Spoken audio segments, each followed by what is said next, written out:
Bien. Bueno, buenas tardes a todos y a todas. Vamos a dar inicio a esta última conferencia del segundo Congreso de Estudiantes de Administración de la Salud. En esta ocasión nos está acompañando el licenciado Mariano Monteferrario. Muchos de ustedes ya lo deben conocer porque él es docente de nuestra casa de estudios y también nos ha estado acompañando en otras actividades, y además es director asistencial de sanatorios, por lo cual nos va a estar contando cómo fue un poco esto de gestionar todas estas instituciones de salud en este ámbito de pandemia, tan nuevo y tan significativo para lo que es también todo el ámbito de salud. Les agradecemos por sumarse, por haber compartido hasta este momento todas las otras conferencias, y Mariano, a vos sobre todo, te agradecemos también por siempre estar predispuesto, por siempre darnos una mano, tirarnos ideas, y por animarte y coparte con poder hacer esta conferencia y esta charla. Los dejamos en manos de Mariano. Bueno, buenas tardes a todos.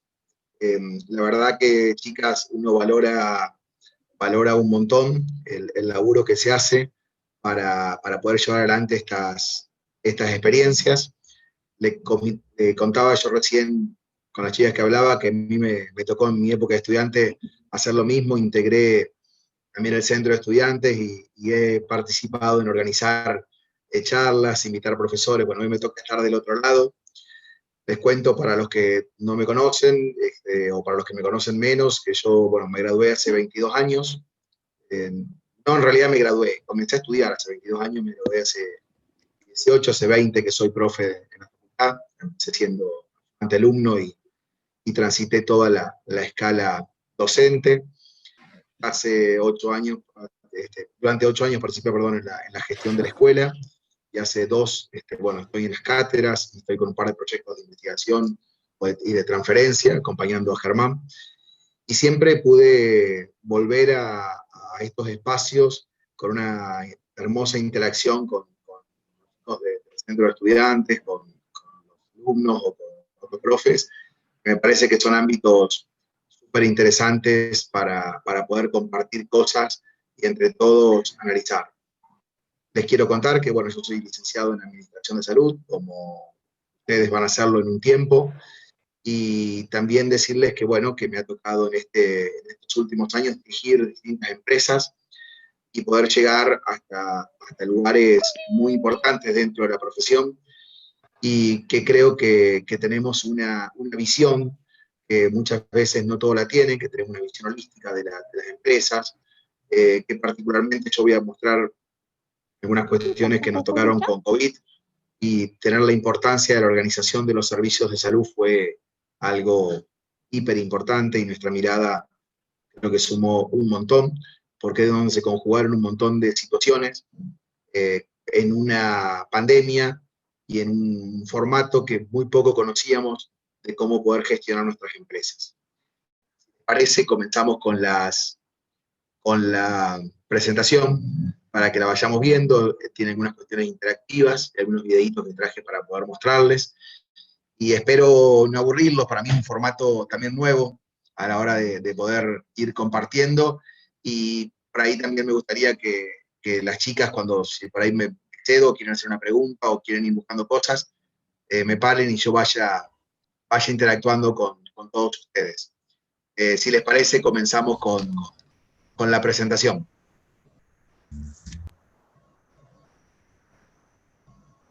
¿Se ve, no es cierto? Yo no tengo... Sí, ahí se ve. Ahí está, perfecto. Bien. Lo primero que nos preguntábamos cuando comenzó todo esto, acá estoy,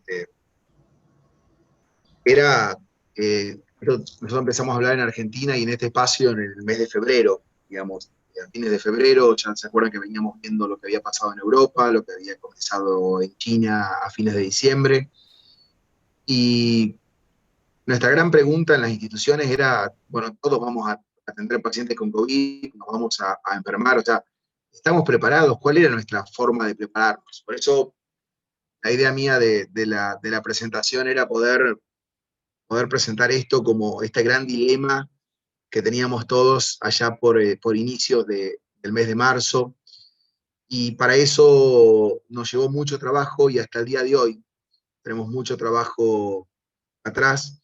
No hay fines de semana, no existen sábados, no existen los domingos, se trabaja 24/7 en gestión, en acomodar cosas, en seguir el día a día, desde la epidemiología hasta los tratamientos y hasta el formato que tuvimos que dar a nuestras organizaciones.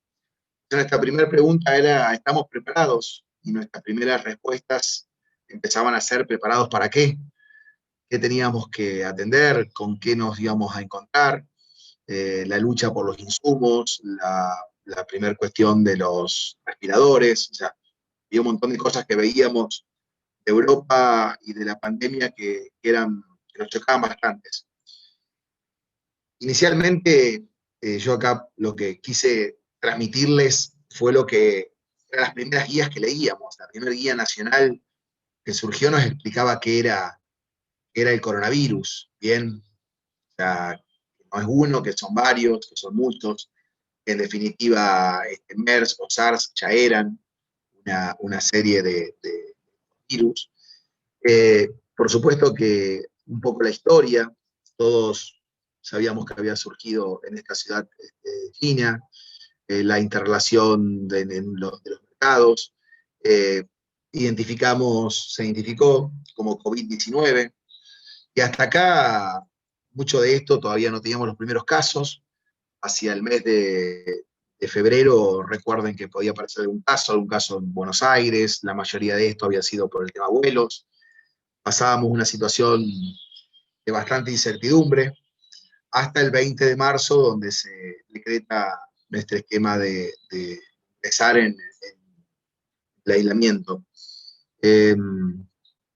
Obligatorio para todos nosotros, y pasamos un mes de abril bastante complejo y totalmente cerrados. La guía nos llevaba a introducirnos en lo que era un COVID, y para nosotros que éramos gestores era empezar a entender algo muy desde abajo, y que necesitábamos claramente introducir un equipo interdisciplinario, y la presencia de los infectólogos, la presencia de los médicos clínicos, de los jefes de laboratorio, pasaba a ser muy importante para empezar a armar equipos interdisciplinarios, jefas de enfermería. Empezábamos a sentarnos a leer estas guías, y que en su momento identificaban la serie de los principales síntomas. Recuerdan que la fiebre, tos y falta de aire aparecía como los primeros síntomas a identificar en estos pacientes que todavía no entendíamos mucho cómo atenderlos.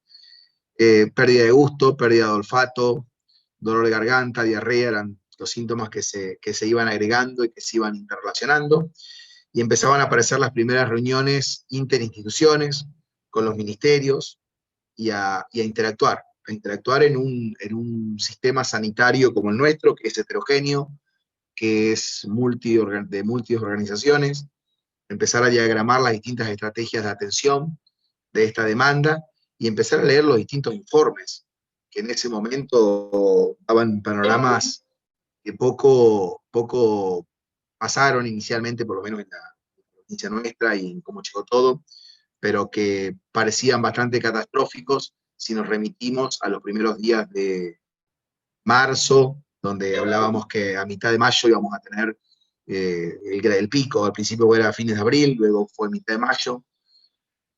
¿Cómo se propagaba? Era de persona a persona, muchas veces por contacto o por fluidos, era por contacto cercano, por contacto a través de superficies.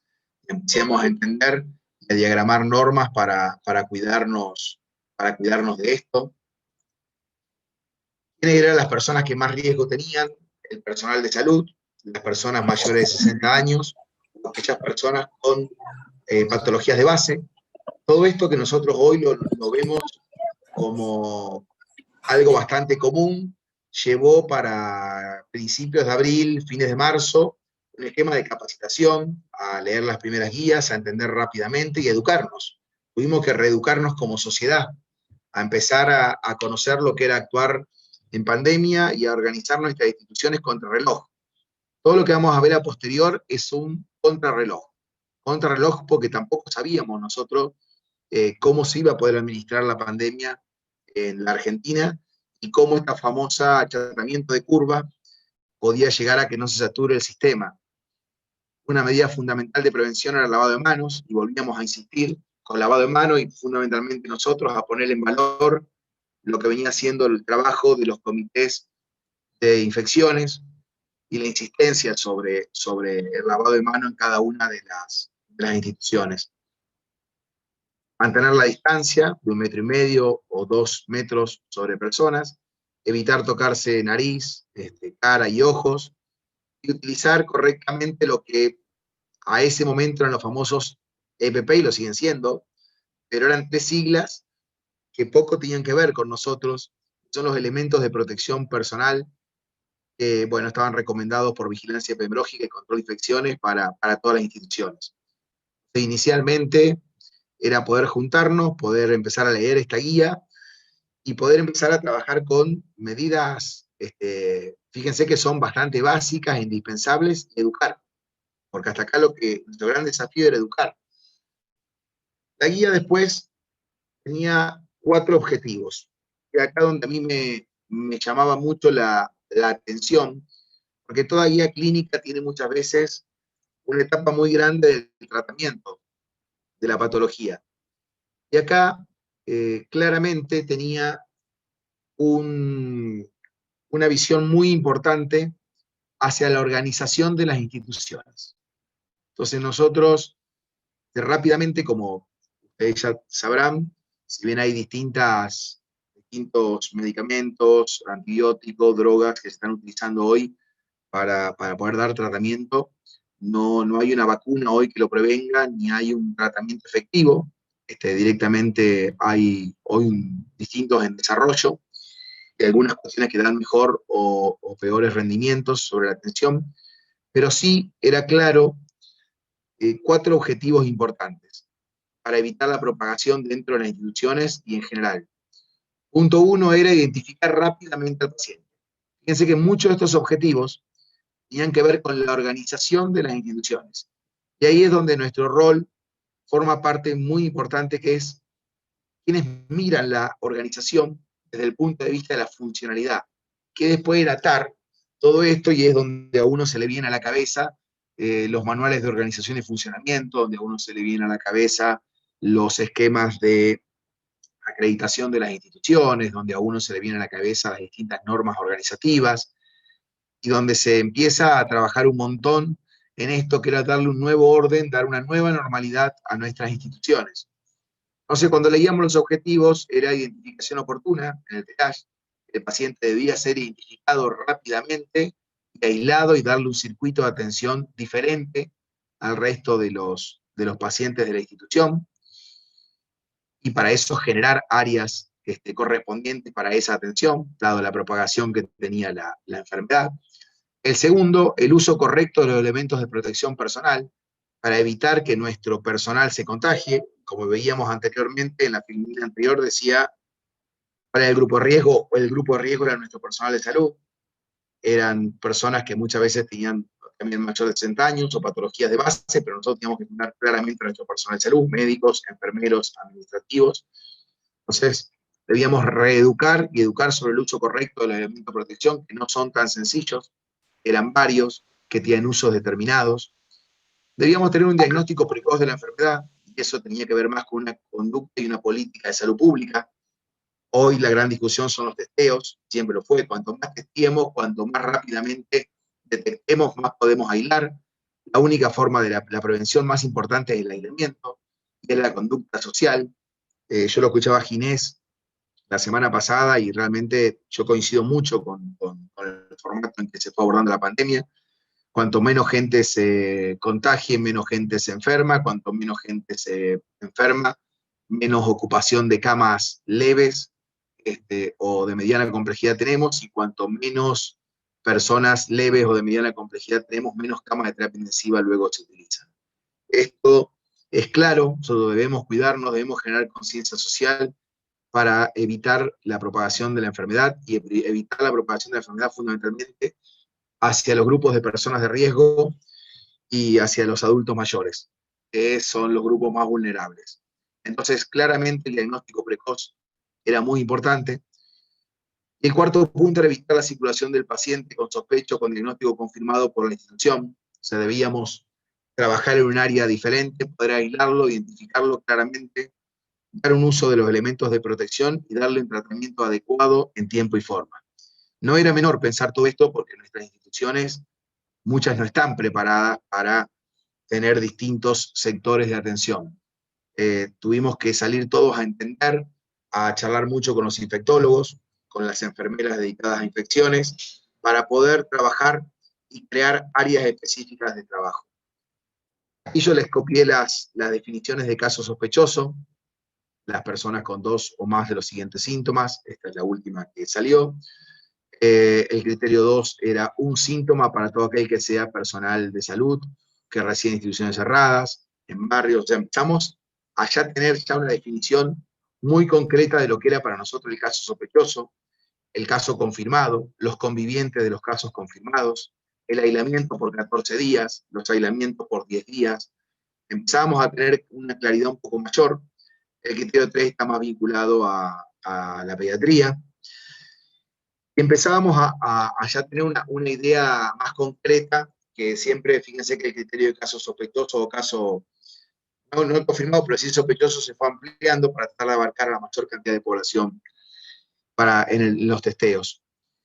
Claramente la situación de Argentina, bueno, esto se había preparado para el 2, puede tener alguna variabilidad por la fecha, pero acá teníamos 1 millón de casos desde el comienzo de la pandemia, teníamos 998.000 de pacientes que ya estaban recuperados, 153.000 quedaban activos, se hacen unos 25.000 testeos por 24 horas, y unos 3 millones de muestras diagnósticas era lo que se comenzaron a hacer de pruebas diagnósticas, que era esto de poder testear para poder identificar claramente y para aislar y cortar que la enfermedad siga propagándose. La situación por provincia, como verán, provincia de Buenos Aires es una de las más afectadas, la ciudad de Buenos Aires le sigue, y luego le sigue Santa Fe. A nivel de provincia, somos la tercera provincia con mayor cantidad de infectados hasta la actualidad, y vamos a ver cómo termina esto. Tuvimos una curva un poco ascendente entre octubre y noviembre, y la realidad va a ser que próximamente entendemos que debería ir bajando. Hacia el reporte del 2 del 11, actual en la provincia, 111.000 casos, 1.400 fallecidos, 95.000 recuperados, y teníamos 13.000 personas activas en todo el territorio provincial, con un gran foco que tuvo Rosario, luego trasladándose y el sur de la provincia. Tenía que ver un poco con la transmisión desde provincia de Buenos Aires y demás. Luego tuvimos un traslado hacia el centro de la provincia, que era Santa Fe capital, algo hacia el centro norte, como era Rafaela, Esperanza, bueno, y toda esa zona, y ahora próximamente se entiende que se va a trasladar hacia al norte provincial. El grupo para el cual yo trabajo es el grupo diagnóstico, que cuenta con estas instituciones. Es un grupo que tiene tiene 3 sanatorios, tiene todos los institutos a cargo o realmente con referencia directa, y tiene este organigrama donde nosotros confluimos en un directorio, el cual integro, y particularmente yo me encuentro aquí en la Dirección Ejecutiva de Gestión Asistencial, y es lo que hacemos. Tenemos los comités a cargo, tengo la Dirección Médica Operativa y la Gerencia de Servicios Ambulatorios, y es un gran lugar para trabajar, y en el que llevó poner en funcionamiento, o en un nuevo funcionamiento, todos estos servicios a partir de empezar a entender lo que denominábamos la atención de la pandemia, y todas estas instituciones. Pensé que eran centros ambulatorios, que eran centros con internación, que su mayoría son muchos de los lugares que tienen características muy especiales. Les voy a mostrar un videito que un poco resume lo que hasta acá tenemos tomado como medidas, o lo que un poco quise transmitirles de lo que era la nueva normalidad y la nueva organización. Este video nosotros lo hicimos a mediados de abril, donde ya teníamos una estructura de conformación atada a las normas nacionales y a todo lo que venía. El doctor es el jefe de infectología y es el director médico del sanatorio, que nos va a explicar un poco qué significaba poner las instituciones a atender COVID.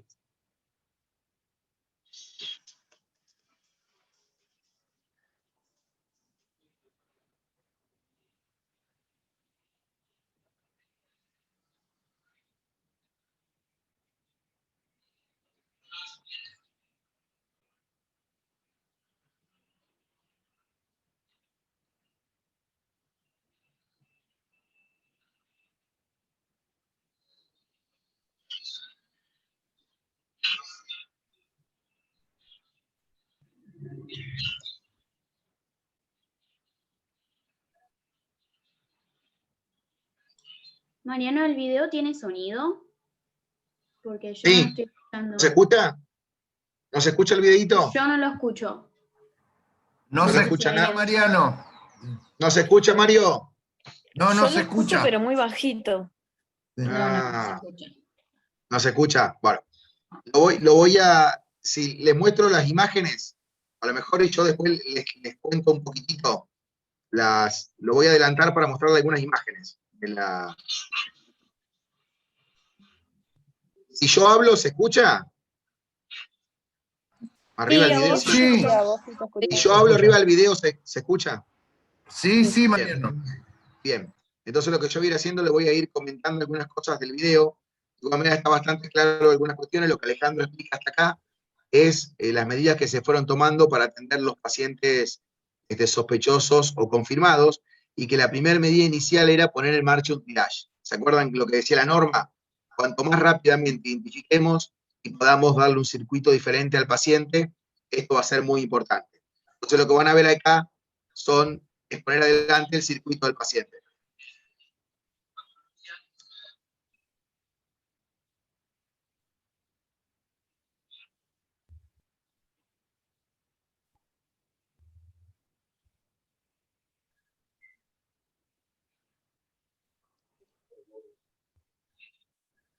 Ahí lo que teníamos nosotros era que hasta acá identificábamos el paciente que presentaba alguno de los síntomas, directamente se lo generaba o se lo llevaba hacia otro sector, y dentro de este sector específico que yo voy a ir mostrando, era donde se atendía al paciente. Bien, entonces, acá se armaba todo un lugar para la atención, donde había una sala de espera exclusiva para los pacientes sospechosos o confirmados de COVID, y un sistema de atención totalmente diferente, que no tenía que estar, recuerdan, bajo la otra circulación que presentaba el sanatorio. Esto lo establecía la norma que veíamos al inicio. Un consultorio de guardia especial para la atención, áreas de lavado de manos para todos, y el médico de guardia lo que iba a ver era si el paciente debía quedar internado en la institución en áreas de baja, de mediana complejidad, en áreas de alta complejidad, que es lo que vamos a ver a continuación.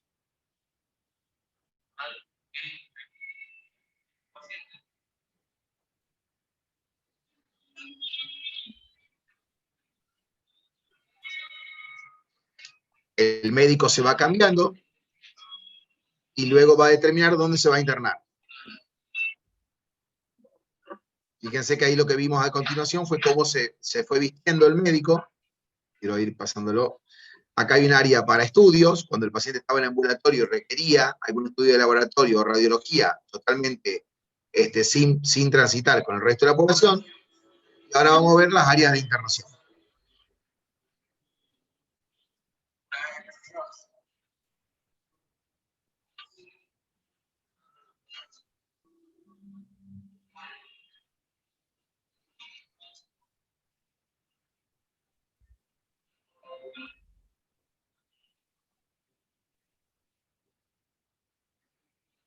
Esa era la cama de internación, o la primera base que hicimos para poder internar, que había 6 camas, hoy está todo totalmente duplicado la oferta, porque estamos en otra etapa de la enfermedad, y también pusimos a disposición una terapia intensiva exclusiva para la atención de esos pacientes. Ahí se puede mostrar la terapia intensiva, son 12 camas de terapia intensiva, todas con respiradores.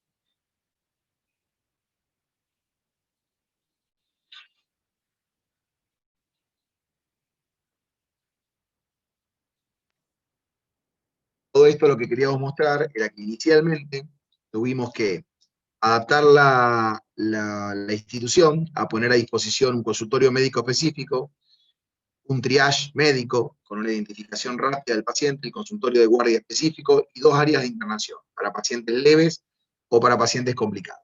A partir de ahí, el paciente de COVID se identifica en 3. El paciente que es sospechoso, el paciente que es confirmado y el paciente que es de leve, moderado o crítico. ¿Me van escuchando ahí, no es cierto?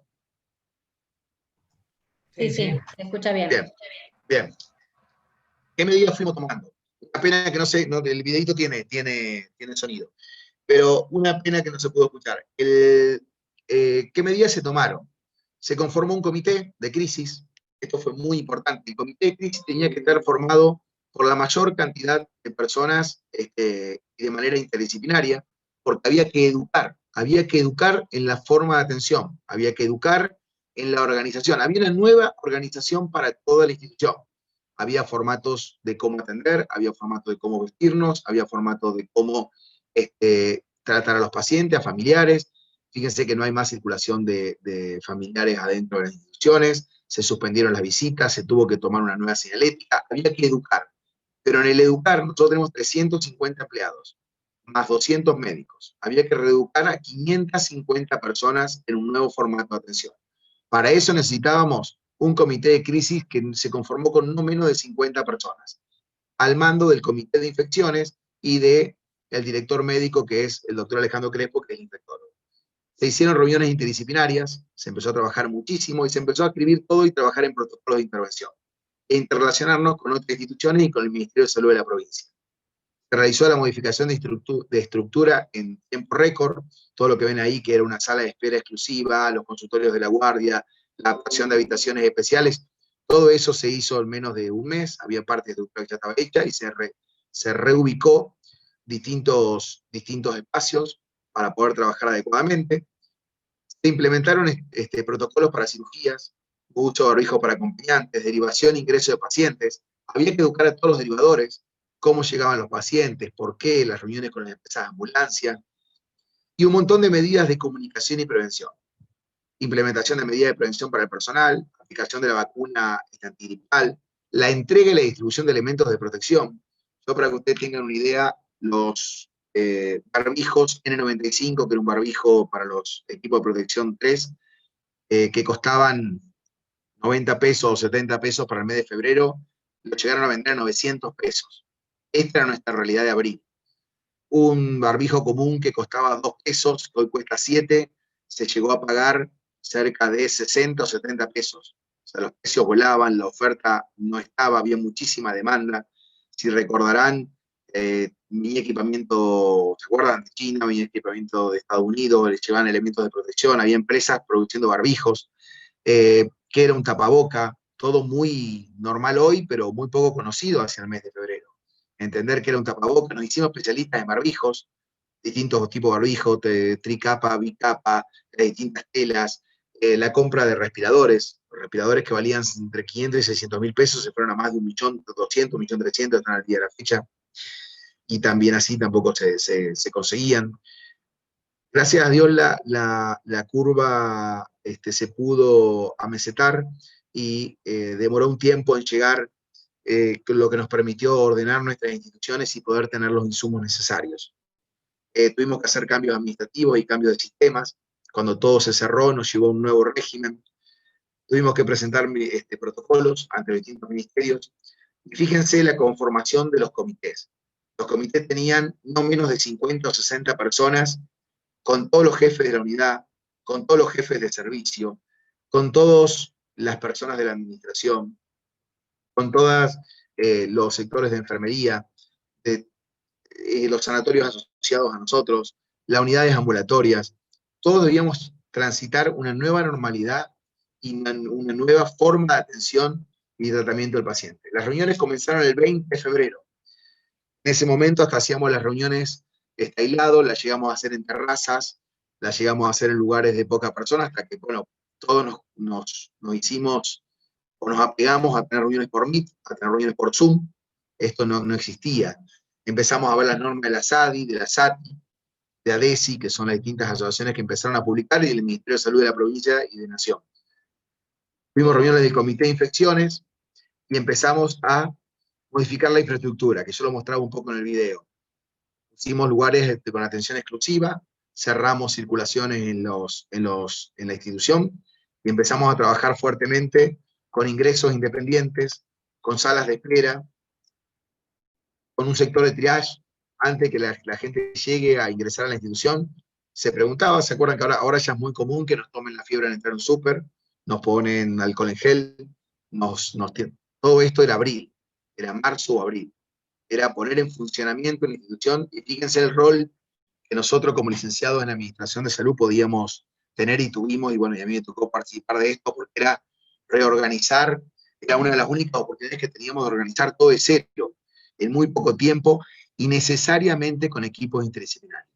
Esto no funciona si no está con la interdisciplina, si no está conducido por los infectólogos, si no está conducido por los directores médicos, si no tenemos una enfermera dedicada al control de infecciones y a la educación. Esto funciona en las organizaciones con mucha educación interna y con formación, capacitación y orden. Empezamos a tener sala de observación, equipos portátiles para rayos, las unidades de cuidados intensivos que eran exclusivas para el tratamiento de la enfermedad, los equipamientos de respiradores para cada una de estas unidades, monitores, bueno, consultorios específicos, habitaciones, y empezábamos a tener una nueva normalidad de atención. Empezar a entender cómo era la atención de aquel paciente que ya no iba a estar con un familiar. El paciente que hoy cursa su enfermedad por COVID se interna solo en las instituciones. Hoy ya tenemos distintos protocolos para la visita o para la implementación de poder ver a estos pacientes tanto en alta complejidad como en media complejidad, pero en ese momento era todo muy nuevo. Capacitábamos sobre el uso de los elementos, sobre las técnicas de hisopados, las implementaciones de medida de contacto, la limpieza. Para todo se escribía una norma. Cómo limpiar, cómo desinfectar, cómo trasladar un paciente a los centros de imágenes, los metros para estar distanciados, el formato de cómo nos vestíamos, cómo nos desvestimos, qué normas utilizar todo el tiempo, cuáles eran los elementos, adaptar los comedores para personal, adaptar los usuarios, adaptar el formato de atención, las guardias. Todo era nuevo, los residuos patológicos y las morgues. Explicar y capacitar a la gente qué era atender dentro del COVID, qué era tener un familiar con COVID. Todo esto fue muy nuevo y hasta el día de hoy mucha parte de la población no lo conoce o no lo tiene. Se redactaron normas para cómo realizar un triage de manera adecuada, cómo identificar a estas personas rápidamente, entregar los barbijos, completar declaraciones juradas, los distintos elementos de protección, cuánto se utilizaba el nivel 1, el nivel 2 o el nivel 3, para cuando no se generaban aerosoles o si se generaban aerosoles, entender la generación de aerosoles en las enfermedades.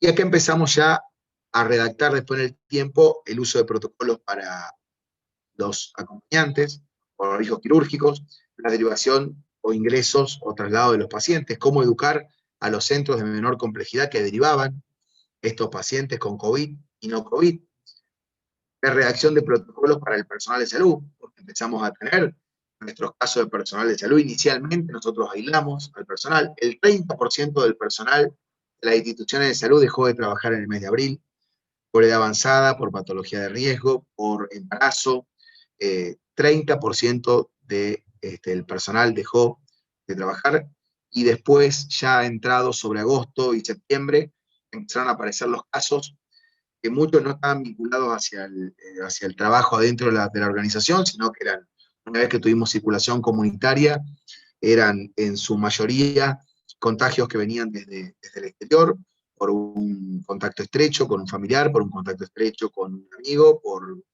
distintas circunstancias que se daban, y empezamos a tener protocolos de atención hacia nuestro personal de salud, el tema de los hisopados, el tiempo y un montón de cuestiones. Empezamos a trabajar claramente en la educación. COVID necesita la atención para COVID, necesita orden, necesita educación y necesita tener las cosas por escrito y hacer mucho hincapié. Esto fue una gráfica que sacó Ciudad de Buenos Aires que nos pareció muy interesante, y en la concientización de lo que era usar el barbijo y la máscara para trabajar. Y es todo. Fíjense que si alguien está contagiado, como figura acá en el dibujito desde la izquierda, y alguien, ahí está el uso de la máscara y del barbijo. Fíjense que la probabilidad de contagio cuando quien tiene la enfermedad tiene un barbijo quirúrgico y quien atiende a ese paciente con la enfermedad tiene barbijo y máscara es del 0,5%, y cuando menos se utilizan los elementos de protección hay una mayor probabilidad de contagio. Entonces, cuando hay una distancia, por supuesto, menor a 2 metros. Eso significó educar fuertemente para evitar el uso de comedores de manera compartida, significó la obligación a todo el personal de salud que tiene que sí o sí tener barbijo quirúrgico y máscara, empezar con la entrega de barbijo quirúrgico a los pacientes. Entonces, la verdad que era piola graficarlo, pero la importancia que tenía poder verlo, para nosotros fue muy importante utilizar muchas medidas comunicacionales que tenían que ver con que lo vean redactado, que lo vean graficado. Siempre imaginemos, ¿no?, que había 500, 600 personas que teníamos que educar inicialmente para atender a no menos de 3.000, 4.000 egresos en estos últimos 4 o 5 meses que tenemos de todas las patologías, y dentro de esas patologías había pacientes con COVID. Acá tenía unos videitos, pero que los voy a saltar en la presentación. Empezamos a trabajar fuertemente con las modalidades de atención, empezar a denominar una atención segura, con tapabocas, con barbijos, empezamos a garantizar el tema de turnos, pudimos implementar los consultorios online. Hoy tenemos 1.500 consultas telefónicas mensuales. Hoy tenemos gran parte de nuestras 10.000 consultas ambulatorias bajo modalidades de turnos programados y con atención diferente. Ampliamos la cantidad de lavabos, se puso un lavabo por cada uno de los lugares, para lavado de manos, dispensa de alcohol. Las medidas administrativas, como las reducciones de unas cirugías que estaban programadas, que tuvimos que tomarlas para poder tener mayor espacio, o de la cantidad de gente que trabajaba en cada una de las administraciones, la entrega de los elementos de protección, en concordancia con el gobierno, ir tomando todas las disposiciones que el gobierno iba marcando para nuestras instituciones. Mucha folletería, mucha cartelería y difusión de distintos videos institucionales educativos. Fíjese que en gran parte de todo lo que le fui mostrando era organizarnos rápido, identificar a los pacientes, quien podían tener con la patología, educar al personal y armar circuitos de organización. Acá tengo un videito para mostrarlos, para mostrarle. Quisiera ver si se escucha o a ver si se ve. Denme un segundito si logro poder ponerlo.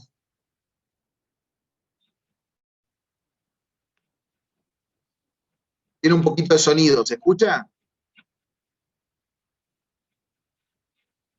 Bueno, si no se escucha, esto era lo que se le iba dando a todo el personal, se transmitía por WhatsApp y se iba educando cómo poder vestirse. Fíjense todos los pasos que hay que dar para poder ingresar a tratar a un paciente sospechoso de COVID.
Bueno, ahí volví a la presentación. Imagínense todo lo que acaban de ver en 2 minutos, hacerlo constantemente para la atención de los pacientes. Era una educación permanente de estas cuestiones. Las otras medidas que habíamos tomado, la vacunación, las presentaciones en el ministerio, como les dije, y los folletos de divulgación. O sea, a ver, nosotros teníamos que empezar a educar a la población sobre cómo eran los aislamientos domiciliarios o cómo en su defecto eran las indicaciones para los pacientes internados sospechosos, para los familiares. Para nosotros no es un tema menor estas preguntas. ¿Qué pasaba cuando transcurría la estadía en la internación? ¿Cómo se realizaban los test de COVID? ¿Cómo era la evolución? ¿Cómo se daban los informes a la familia? ¿Cuánto tiempo iban a durar las internaciones? Siempre, ¿qué debo hacer en el domicilio para aislarse? ¿Qué elementos había que tener en la internación? ¿Cómo hago para que lleguen los elementos? Siempre imagínense que un paciente que llega al sanatorio con sospecha de COVID y esto ingresa, se triagea, luego de realizar el triage, si tiene sintomatología, ingresa a atenderse en el consultorio de COVID, el cual tiene una sala de espera diferencial, solo. Los familiares quedan ya afuera, si él puede manejarse y es autoválido, el paciente a partir de ahí ingresa solo. Si se requiere internación, ingresa al área de paciente sospechoso y a la familia se le informa que debe aislarse hasta la confirmación o no de este paciente, y el paciente pasa al área de internación de pacientes sospechosos. Si se llegara a confirmar, se le avisa telefónicamente a la familia y se le da todos los informes telefónicos, ¿bien? Durante la estadía del paciente, porque la familia, a su vez, al hacer contacto estrecho, tiene que guardar el aislamiento. Entonces había que educar a las familias en cómo aislarse también. Y todos los días, en un horario determinado, iba recibiendo los informes telefónicos.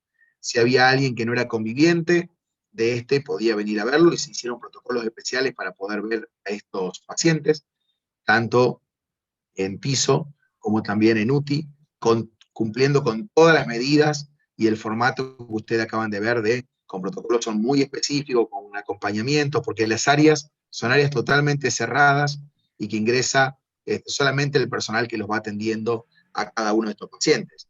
Siempre vamos a entender que hasta acá este es un modelo completamente diferente de atención al que teníamos nosotros siempre pensado. Bueno, presentamos el sanatorio un poco en sociedad, teníamos un par de notas periodísticas que acompañaron esto. Tuvimos un estudio que nos presentamos y el cual fuimos seleccionados para poder trabajar con un grupo de investigadores de la Facultad de Medicina para poder hacer lo que se denomina un test de antígeno. Tuvimos 3.000 muestras para un test de antígeno que se desarrolló durante el mes de julio y agosto. Pudimos medirlo, se ganó una beca nacional. La verdad que fue muy importante participar de esa experiencia. Y fuimos ante todo transitando esto que era la nueva normalidad y la nueva nuevo formato de atención. Algo de lo que nosotros en algún momento teníamos como algunos chistes que podían cambiarnos un poco el día. Habían sido días muy difíciles y extenuados, y la atención era un poco tensa para todos. Había que organizar, estuvimos contra reloj, y hasta el día de hoy se trabaja un poco de esta manera, en una constante evolución en las organizaciones. Fíjense que es una constante organización de las instituciones. Les había puesto un videíto que ya casi está en la parte final de la presentación, pero lo que sí quiero, poder compartirlo con ustedes, pero quisiera que saber si tiene sonido. Si no tiene sonido, no lo paso. Me gustaría, lo voy a probar, y si alguien me puede decir si se escucha el sonido o no. ¿Puede ser? Dale, te avisamos. Dale, a ver. En clase. ¿Se escucha? Por ¿Se escucha ahora o no? no. Listo, entonces no se escucha, porque ya se debería haber escuchado. Así que es una canción muy interesante que después tienen para buscarla en YouTube, que se hizo muy famosa inicialmente. que Volveremos a Brindar, de Lucía Gil, se hizo bastante famosa al inicio cuando tuvimos nuestras primeras cuarentenas, cuando Europa venía de estar aislado, cuando a las 8 de la noche salíamos a aplaudir a la gente que atendía. La verdad que es muy sensible para todos los que laburamos. Si tienen la oportunidad después de verla, ustedes chicos que son un poco más prácticos que yo con la tecnología, la van a poder encontrar y está bastante reversionada, pero es muy interesante de poder ver lo que pasaba a nivel sociedad y de lo que nos pasaba a nosotros en las distintas organizaciones. Esta es la presentación de la institución y de todo lo que fuimos haciendo en una de las instituciones y de todas las medidas que se fueron tomando. La verdad era muy, muy complejo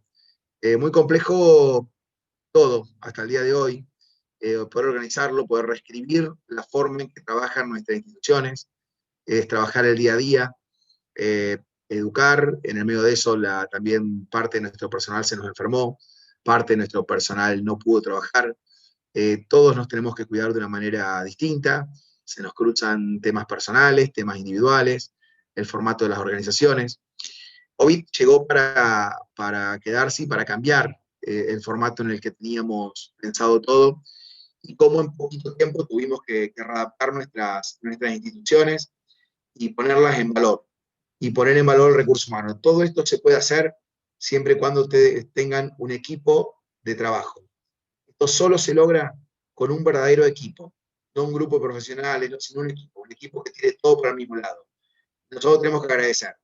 La institución tiene un gran equipo de trabajo, somos todos perfectibles, es decir, cada cosa que hacemos le ponemos la mayor voluntad y tratamos de hacerlo dentro de la normativa, pero siempre hay cosas para mejorar y cambiar, pero solo se logra con el convencimiento, con la capacitación, con educación y con formatos de trabajo y organizativos nuevos. Y por supuesto, siempre tratando de estar a la altura de las circunstancias. COVID nos va a dar una nueva normalidad a nuestras instituciones de salud, y no se agota esta nueva normalidad con la llegada solamente de la vacuna. La vacuna, todos estamos esperanzados en que así sea. La verdad, la enfermedad le ha pegado muy fuertemente a muchas personas y al personal de salud en especial. Y bueno, estamos esperanzados que al llegar la vacuna, estos grupos de riesgo y el personal sanitario se pueda vacunar y poder estar a la altura de lo que requiere atender este tipo de enfermedad, para la que inicialmente tuvimos que prepararnos muy rápido, aprender sobre la marcha y claramente poner todo lo que teníamos de nosotros para la atención de la población en general. Esto fue un poco la presentación. Los chicos me invitaron a contar alguna experiencia.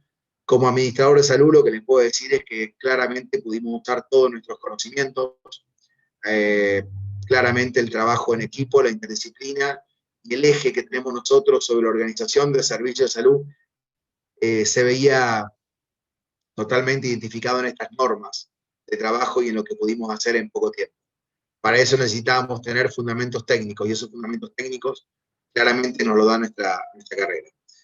Bueno, me excedí un poquitito en algunos tiempos, pero quería tratar de contarles todo, y hoy estamos atendiendo claramente esta patología que llegó para quedarse. Ahora abro un poquitito la charla a lo que por ahí quieran manifestar las chicas, o si quieren hacer alguna pregunta que podamos ir contando entre todos, o yo ampliando las experiencias, los escucho. Sí, eso les íbamos a decir, que por ahí si querían podían compartir las preguntas en el chat, o de última, si alguien se anima, puede prender el micrófono y puede hablar sin problema. Bien. Si alguien tiene dudas. Hola, buenas tardes, buenas noches ya.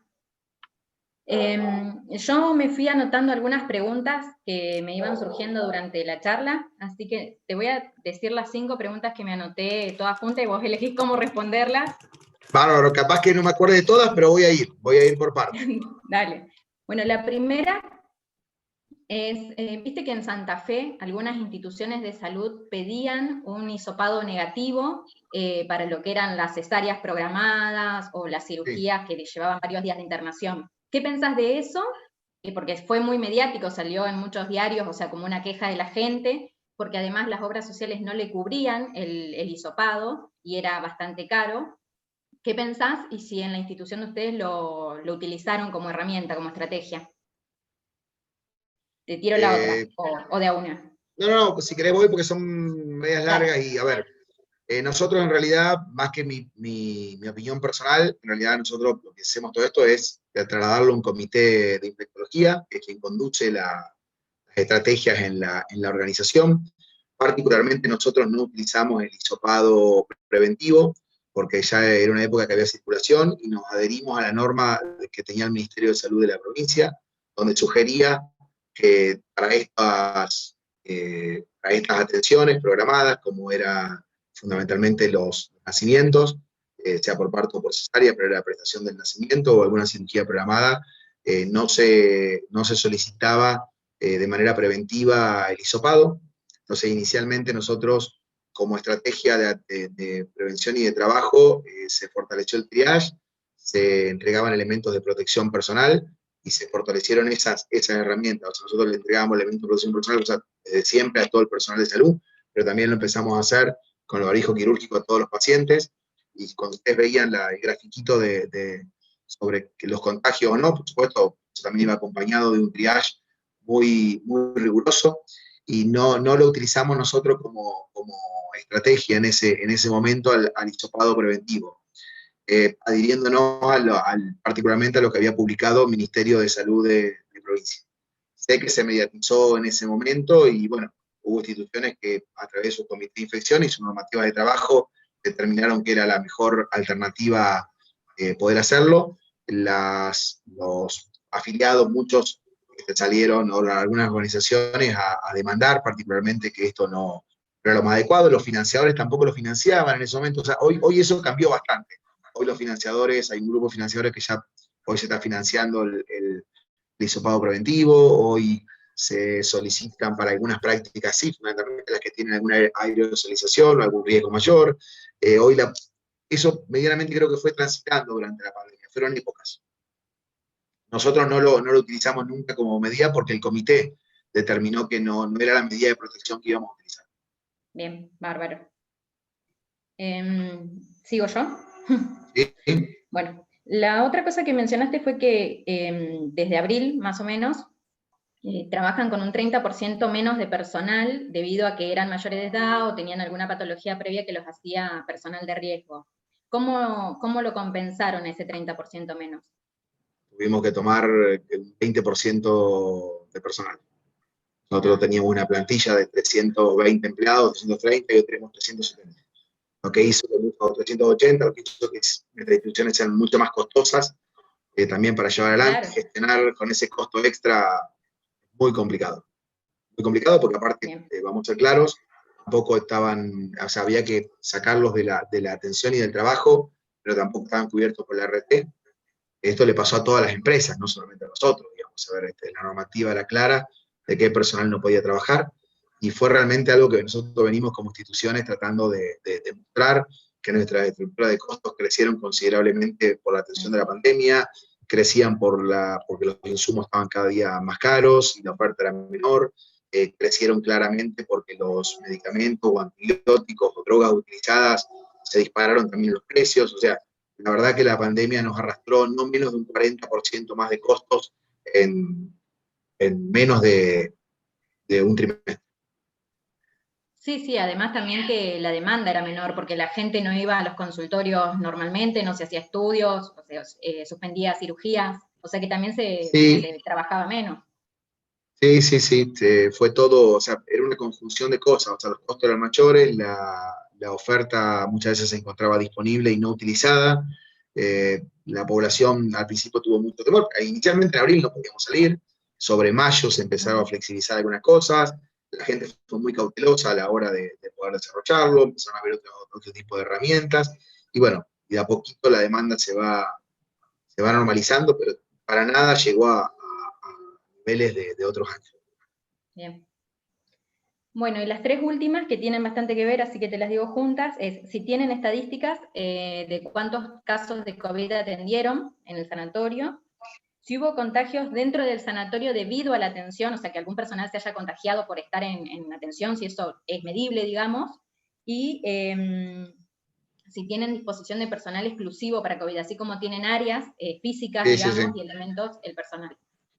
Empiezo al revés, empiezo por la última. Sí, claramente, cuando hay áreas específicas, en realidad lo que hace es que vos tenés personal específico. Personal que trabaja en COVID, trabaja en COVID. O sea, no un personal que circula, digamos. O sea, tuvimos que poner bioquímicos específicos para COVID, técnicos de imágenes específicos para COVID, enfermeras que no circulan y que tienen desde vestuarios distintos, o sea, a ver, comen en lugares distintos, se visten en lugares distintos. O sea, el paciente que atiende COVID tiene lugares el trabajador tiene un circuito de atención diferente, eso desde ya, ¿sí?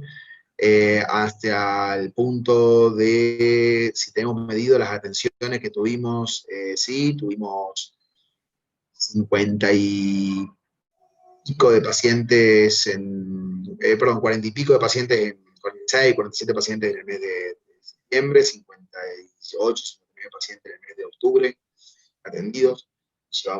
Debemos llevar ahora la mitad sobre el mes de noviembre, COVID positivos, ¿no? Después tenemos un montón de casos que son sospechosos.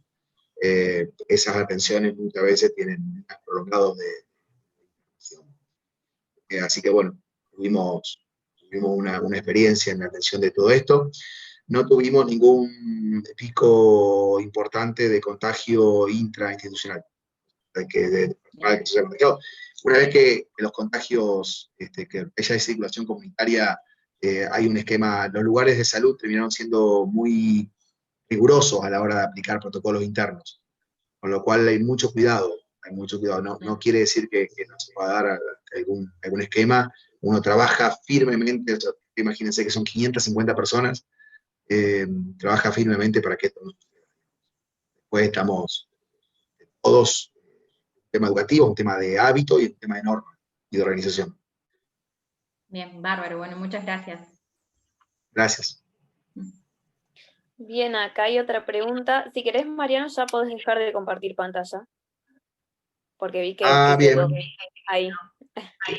Quedó. No hay problema. Hoy. No hay problema. Deshabilitó la función de compartir pantalla de los participantes. De tener coparticipaciones. Ahí está. Ahí salió. Bien, hay otra pregunta de Celia que dice, me gustaría preguntarte, más allá de todos los protocolos que se tomaron, ¿cómo se tomó el protocolo de las mamás embarazadas, ya que tanto ella como los niños son de riesgo? Sí, a ver, el embarazo de una paciente positiva en realidad tiene un formato que publicó Nación, un protocolo de atención, hay una identificación, hay un área específica para poder internarlo, que es una habitación diferente, o sea, a ver, con los pacientes positivos de COVID. Las salas de parto o los quirófanos están preparados para esa atención con los elementos de protección personal, y al niño se lo aísla inicialmente, pasa a neonatología y luego regresa con la mamá. Hay protocolos específicos escritos para esto. La atención inicial es como para cualquier enfermedad infectocontagiosa, el mismo protocolo, por ejemplo, para una paciente de HIV, cuando tiene un parto o una cesárea, se utilizan esos mismos protocolos, y lo mismo se realiza con el bebé. Tuvimos casos de 3 o 4 partos que se atendieron en la institución, y lo manejó un equipo interdisciplinario entre los obstetras y los pediatras. Nosotros tenemos una institución que es destinada a pediatría y es específico de trabajo ahí. Se utilizaron las normas publicadas por nación y por provincia.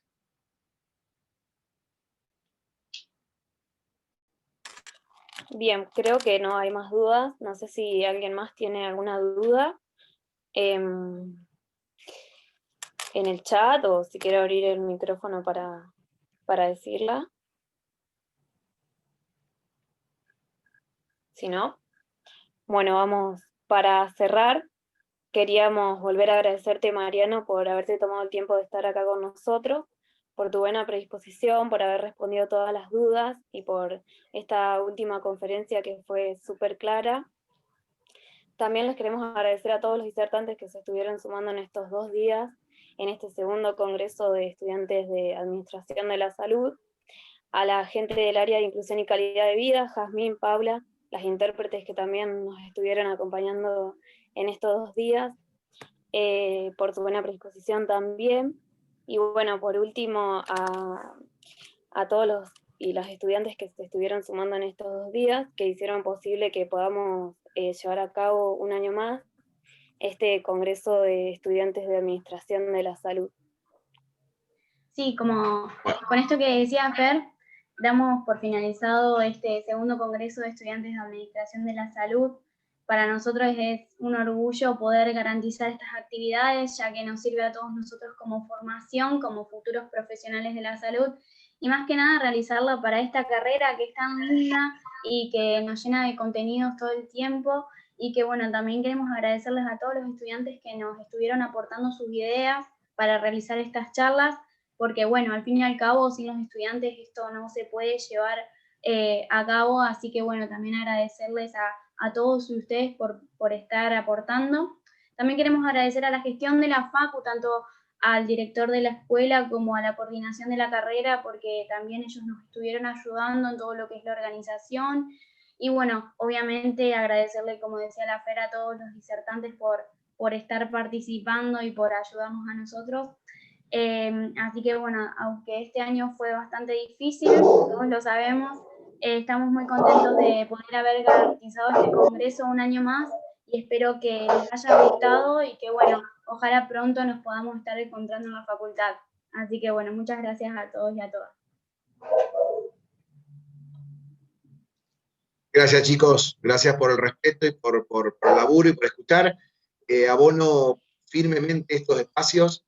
A los estudiantes me parece que es una carrera hermosa, como recién decía, yo soy graduado, estoy feliz de poder el día de mañana encontrarme con colegas como todos ustedes. Ojalá puedan en algún punto hacer el uso de la profesión como yo lo hago. Estoy feliz, estoy orgulloso de lo que decidí hace muchos años. Soy un agradecido de la escuela de sanidad, que es mi casa. Soy un agradecido del director, de Germán, de la decana, de Adriana, que siempre nos han abierto las puertas a poder trabajar claramente, a un grupo de colegas que son los profes, que son muy buenos, y yo creo que lo que hacen los chicos del centro de estudiantes es el camino, es abrir estos espacios para poder divulgar y para poder transmitir, así que para todos nosotros lo único que tenemos que hacer es devolverle a la facultad y a todos todo lo que nos dieron. Entonces, para mí es un orgullo y tengo un agradecimiento hermoso, y creo que es una profesión noble y muy linda. Y los invito a todos ustedes a que la terminen la carrera, a que empiecen a trabajar, a que hagan de esto algo que nos dé valor agregado, porque el sistema de salud claramente nos necesita. Así que a través de las chicas y a todos ustedes, un agradecimiento enorme. Como graduado, como profe, nada, me encantan estos espacios. Gracias. Sí, también para sumar por ahí, por último, les queríamos decir que desde la conducción del Centro de Estudiantes, obviamente vamos a seguir pensando en estas actividades para poder seguir acompañándolos en lo que es su formación académica. Así que bueno, para despedirnos, esperamos que el año que viene nos podamos encontrar en nuestra queridísima casa de estudio. Así que bueno, muchísimas gracias a todos y a todas las que estuvieron acompañándonos a lo largo de estos 2 días. Y esperemos vernos pronto.